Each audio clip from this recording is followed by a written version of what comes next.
Oke, selamat datang kembali teman-teman di tutorial Unity Indonesia bersama dengan saya Sulaiman Santoso. Dan di video kali ini kita akan membahas tentang yang namanya input system di Unity.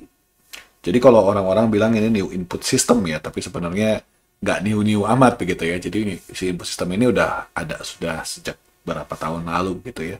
Tapi mungkin banyak dikenal orang sebagai new input system karena memang menggantikan input system yang sebelumnya.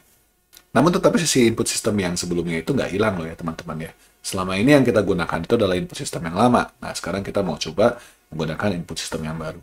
Sedikit disclaimer teman-teman, si input system Unity yang baru ini, tanda kutip baru ya, itu cukup kompleks gitu ya. Jadi dia ada input system yang cukup besar, jangkauannya, scope-nya begitu ya, dan karenanya saya nggak akan bahas semuanya dalam satu video ini, tapi saya akan mencoba untuk membahas hampir semua dari fitur-fitur yang tersedia di input system ini cuman di dalam beberapa video terpisah gitu ya. Ini adalah video yang pertama, nanti ke belakang depannya kita akan ada beberapa video yang terpisah yang semuanya itu mencoba untuk menjelaskan aspek-aspek yang berbeda dari si input system ini. Jadi harapannya dengan kumpulan video ini teman-teman bisa dapat gambaran yang lengkap tentang semua kegunaan dari si input system yang ada di Unity ini, at least basicnya begitu ya. Oke. Nah, jadi kalau kita pengen menjalankan input system yang ada di Unity ini, kita perlu menginstalnya terlebih dahulu. Jadi, kalau kita buka project yang kita punya terlebih dahulu, by the way, teman-teman, kita menggunakan project baru ya di sini. Saya udah bikin sebuah project 2 dimensi yang baru, saya punya sebuah ship, dan saya punya sebuah background. Di sini cuma ada dua ini aja, tidak ada komponen yang lain. Ya, ini yang standar aja ya, main kamera dan global light.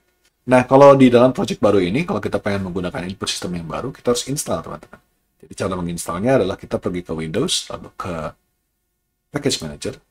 Nah, di sini kita bisa pergi ke Unity Registry, dan kita bisa search untuk input system. Nah, kita bisa klik input systemnya, lalu kita bisa pilih install. Oke, nah ini kita sudah install input systemnya. Nah, kalau teman-teman keluar sebuah option, ya kalau ada sebuah option yang keluar, yang menyatakan bahwa input system yang lama itu mau digantikan dengan input system yang baru, teman-teman yes aja ya di situ. Kalau ada option yang keluar di sini, karena saya udah pernah install input system sebelumnya, maka tidak keluar si dialog option itu gitu ya. Kita tutup aja.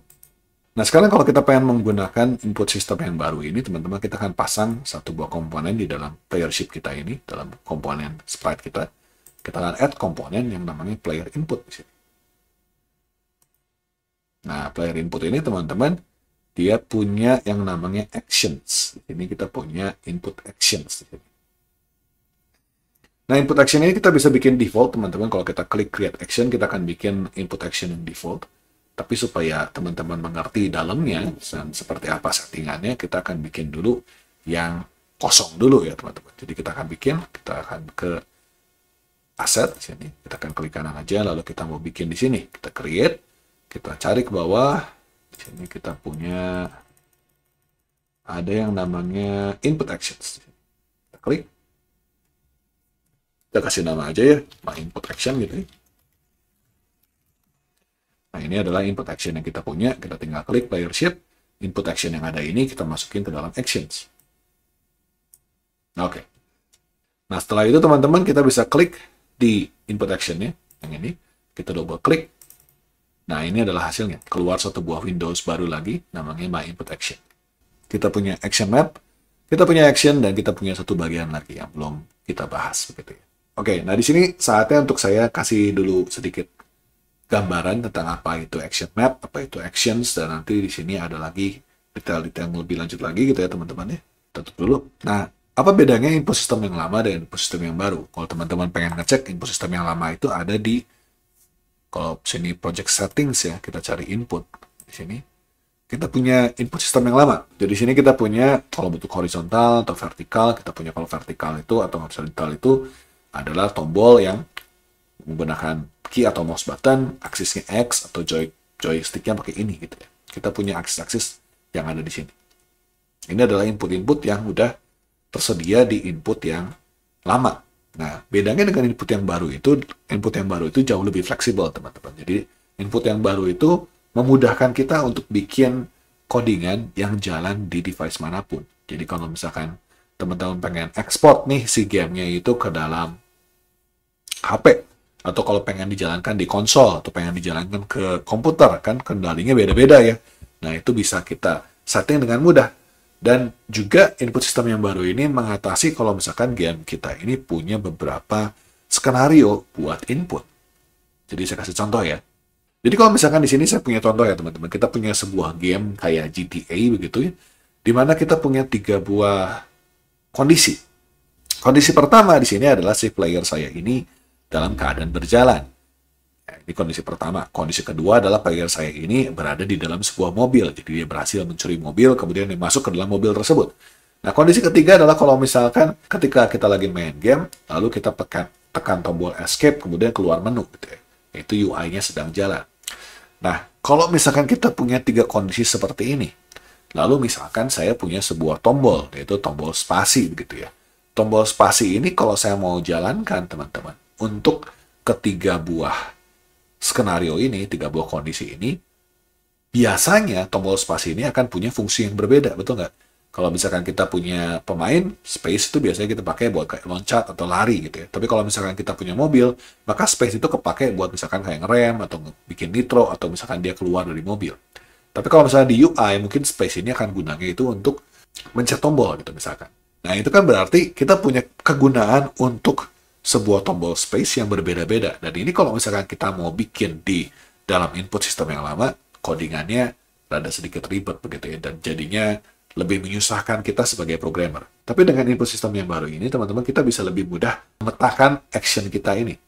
Nah, ini saya kasih contoh ya. Jadi, caranya dengan input sistem yang baru itu adalah kita punya yang namanya action map. Jadi, action map ini adalah sebuah kumpulan action. Kumpulan action itu apa saja yang bisa kita lakukan. Jadi, misalkan di sini saya punya kumpulan action namanya player action. Player action itu adalah misalkan jump, walk, throw, dan dance.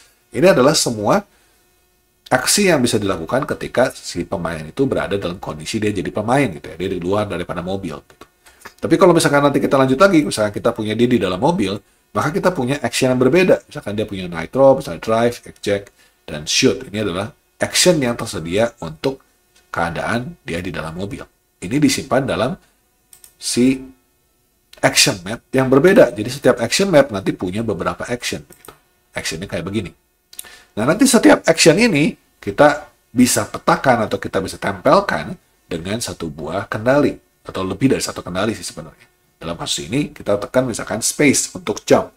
Dalam kasus ini, misalkan untuk car, kita bisa pasang space untuk nitro. Jadi kita bisa punya tombol spasi dalam kondisi yang berbeda-beda. Dia akan memanggil fungsi yang berbeda-beda sehingga kita nggak perlu repot gitu dengan cara seperti itu. Nanti kita lihat ya di dalam si Unity-nya. Jadi kalau di dalam Unity-nya di sini, kita buka my input action tadi, nanti kita bisa punya action map lebih dari satu di sini. Kita bisa punya misalkan action map buat player, gitu ya. Kita bisa punya action map kalau misalkan playernya itu masuk dalam mobil, gitu ya. Kita bisa punya action map kalau misalkan dia pengen punya di dalam UI. Nah, ini kita bisa bikin masing-masing action map. Dan setiap action map itu nanti bisa punya action. Misalkan player ini berarti kita punya misalkan actionnya namanya walk, nanti kita punya action lagi misalkan namanya jump gitu ya, kita punya action lagi misalkan namanya throw. Nah, ini kita punya masing-masing action. Nanti di dalam mobil kita bisa punya action lagi, misalkan kita punya action turn, kita punya action lagi misalkan untuk drive, dan kita punya lain-lain. Jadi masing-masing action map ini akan punya lebih dari satu action. Jadi menyatakan setiap kondisi yang bisa terjadi dalam permainan kita gitu ya. Kalau kita nggak suka, teman-teman tinggal klik kanan aja. Kita bisa duplicate atau kita delete. Ya. Kita bisa add action di sini atau add action di sini, gampang ya. Tinggal delete aja kalau nggak suka. Nah, kalau kosong, kita punya action map, kita bikin aja action map pertama kita, itu namanya ship. Karena kita berada dalam ship gitu ya ceritanya. Nah, teman-teman bisa save asetnya, atau bisa pakai auto save di sini kalau mau. Gitu ya. Ship. Nah, untuk actionnya, kita akan coba bikin action yang baru, yaitu kita akan kasih nama aja actionnya namanya putar. Putar. Ini action putar kita. Nah, kalau kita klik di sini, dia akan lihat putar ini tidak punya binding. Binding itu apa, teman-teman? Binding itu adalah kita mau pasang tombol apa atau interaksi seperti apa yang bisa memanggil tindakan yang namanya putar ini. Jadi kalau kita pengen jalanin putar, harus ngapain usernya gitu ya. Nah, itu bindingnya. Nempelnya sama siapa? Binding itu kan kayak nempelin gitu ya. Jadi nempel action dengan satu buah tombol misalkan, atau nempel action dengan satu buah mouse click. Nah, itu binding namanya. Nah, ketika kita punya binding di sini, kita bisa lihat di sampingnya itu, kita bisa pilih sebenarnya bindingnya lebih dari satu. Kita bisa add binding lagi, kita bisa add binding lagi. Jadi kita ada punya banyak sekali jumlah bindingnya gitu ya.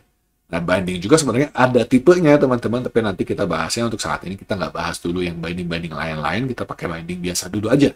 Kalau nggak suka, delete aja teman-teman. Oke ya. Nah, seperti yang saya bilang teman-teman, satu jenis action, kayak misalkan player jump di sini, itu bisa punya lebih dari satu binding. Misalnya di sini ada binding untuk space, button Y, bisa mouse double click, bisa long tap, bisa mungkin pakai gyro atau yang lain-lain. Tapi satu action jump ini bisa dilakukan dengan berbagai macam cara di sini. Berbagai macam binding. Binding dengan space, binding dengan button Y, binding dengan mouse double click, binding dengan long tap. Artinya kalau misalkan saya tekan tombol Y, pada gamepad saya, playernya jump. Kalau saya tekan tombol space, playernya juga jump. Kalau saya double klik, playernya juga jump. Kalau saya long tap di HP misalkan, playernya juga jump. Gitu ya. Nah, itu adalah yang namanya binding. Balik lagi ke Unity teman-teman, di sini berarti bindingnya kita mau tambahkan. Oh ya, tapi sebelum kita ngomong soal binding, kita ngomong soal action dulu aja ya. Nah, jadi action di sini kalau kita klik teman-teman, dia punya yang namanya action properties. Ini yang belum saya jelaskan tadi ya, saya jelasin dulu. Nah, yang namanya action properties ini adalah action putar ini, pengennya seperti apa actionnya. Jadi ada settingan-settingan yang bisa kita ubah untuk action ini. Contoh pertama itu actionnya adalah 3 settingan, ada yang namanya action, interaction, sama prosesor. Jadi putar ini tipenya itu apa? Tipenya button, value, atau pass-through. Bedanya apa teman-teman? Untuk value, itu adalah sebuah tindakan yang nilainya itu ada nilainya gitu. Misalkan kalau kita mau jalan atau lari. Jalan atau lari itu kalau kita pakai analog stick gitu ya teman-teman. Analog stick itu bisa dari min 1 sampai 1 gitu kan nilainya. Sedangkan kalau misalkan kita pilih button, ini antara dipencet atau nggak dipencet. Nah, itu bedanya. Jadi action tipe value ini nanti adalah ada nilainya. Ada nilai misalkan maju ke kanan. Maju ke kanannya 1 atau maju ke kanannya 0,5. Atau maju ke kanannya 0,3. Nah, itu ada value-nya. Tapi kalau kita pilih button, ini cuma pilihannya diklik atau enggak diklik gitu ya. Itu jenis action-nya. Nah, untuk interaction dan prosesor kita nggak bahas dulu saat ini. Tapi kita bahas dulu langsung yang simple dulu aja. Kita pakai yang paling pertama, yaitu button dulu. Nanti sisanya kita akan bahas di video-video berikutnya. Nah, sekarang binding. Kita ke binding, kita mau tambahkan binding untuk putar ini. Kita mau tambahin dari keyboard dulu aja. Kita bisa pilih keyboard di sini. Kita bisa keyboard mau tipe apa, mau any key atau mau pakai keyboard yang lain. Atau kita bisa tekan misalkan di sini kita mau listen. Nah, kalau kita listen diklik sini, kemudian kita tekan tombol apapun, dia akan langsung baca tombol apa yang kita tekan. Misalkan di sini space yang tadi saya tekan. Berarti sekarang kalau saya tekan space, harusnya dia akan jalankan action putar di sini. Oke ya. Kita save dulu ya, kita save dulu. Lalu kita tutup. Nah, sekarang kalau kita ke player sheet di sini, kita akan punya default map-nya berubah jadi sheet. Karena kita punya action map bisa lebih dari satu, kita bisa pilih sekarang ini lagi mau aktif action map yang mana. Nah, di sini option yang penting lagi teman-teman selain action dan default map, di sini adalah yang namanya behavior. Behavior ini adalah kalau misalkan kita menekan satu buah action, apa yang mau terjadi di sini. Kita bisa pilih 4, ya, 1 dari 4. Yaitu bisa send message, bisa broadcast message, bisa invoke Unity event, bisa invoke C# event. Nah, untuk masing-masing ini nanti ada saya jelaskan di video-video berikutnya. Untuk saat ini, di video ini kita mau cobain yang paling simple dulu aja ya. Kita akan coba yang namanya send message. Nah, ketika kita klik send message ini, berarti kita akan mengirimkan pesan pada script yang tertempel di dalam komponen ini, dalam si player sheet ini, kepada sebuah fungsi yang namanya sesuai dengan nama actionnya. Jadi action kita kan tadi namanya putar ya. Berarti kan di sini kita lihat will send message to game object. Ada on device loss, on device regain, on controls change, dan on putar. Ya. On device loss, on device regain, on control change, ini udah dari sonongnya. Jadi udah diberikan oleh si input action. Si input system gitu ya. Nah, tapi on putar di sini adalah sistem yang kita tambahin sendiri. Jadi kita tambahin action sendiri non putar gitu ya. Nah, itu udah ada keluar di sini. Nah, supaya si on putarnya bisa jalan, teman-teman, atau bisa kita mapping ke sana, kita akan panggil, kita akan bikin sebuah script. Kita lihat script baru. Namanya script ship gitu ya. Nah, si ship ini, scriptnya kita pasang aja. Ya, ke situ. Tunggu load dulu, kita tambahin aja. Nah, ini kita tambahin si ship script ini ke dalam si komponen player sheet. tadi belum ke load gitu ya. Kita buka. Nah, kita akan bikin di dalam si script ini, kita akan tambahkan satu buah function.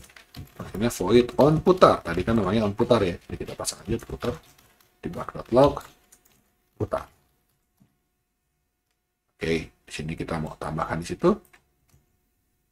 Kalau kita mau muter beneran, kita panggil dulu, tapi kita panggilnya berdasarkan rigid body-nya. Jadi kalau teman-teman perhatikan di sini, saya punya player ship ini punya rigid body ya, punya rigid body dan capsule collider. Jadi kita mau panggil rigid body kalau kita mau putarkan. Nah, log tadi kurang L-nya huruf besar gitu ya. Kita akan bikin sebuah private rigid body 2 dimensi namanya RB. Lalu si RB ini akan bersama dengan get komponen itu. Lalu di bagian putar di sini RB-nya akan kita tambahkan torque. Dan begini, kita tambahkan torque sebesar 5. Balik ke Unity, kita biarkan dia compile dulu. Oke. Nah, kalau kita jalankan sekarang, kita bisa lihat ke konsol. Kita mau tekan tombol space di sini. Ada di sini ada tulisan ya, putar. Kita bisa clear dulu. Saya tekan lagi putar spasinya ya. Kita tekan spasi lagi. Kita bisa lihat keluar putar, tekan lagi, tekan lagi, tekan lagi, tekan lagi. Nah, ini kita bisa lihat pemain saya ini berputar dan juga kita keluar log untuk putar di sini. Oke. Nah, itu untuk yang send message, teman-teman. Kalau kita mau tambah lagi, misalkan input action yang kita double klik, kita mau tambah lagi selain putar, misalkan kita mau maju, dan di sini tipenya button, action type-nya, kita mau binding yang baru, misalkan dengan satu buah keyboard lagi, misalkan huruf V untuk maju, kita bisa tutup sekarang. Sekarang kita boleh lihat, sekarang di dalam behavior di sini ada tulisannya on putar, lalu ada on maju. Kalau misalkan kita belum bikin functionnya, saya tekan tombol W, tidak ada efeknya, teman-teman. Tapi kalau misalkan sekarang saya tambahkan di dalam codingan saya, void on maju, di sini misalkan RB titik velocity boleh, add force nih, add force kita tambahin vektor 2 5,0.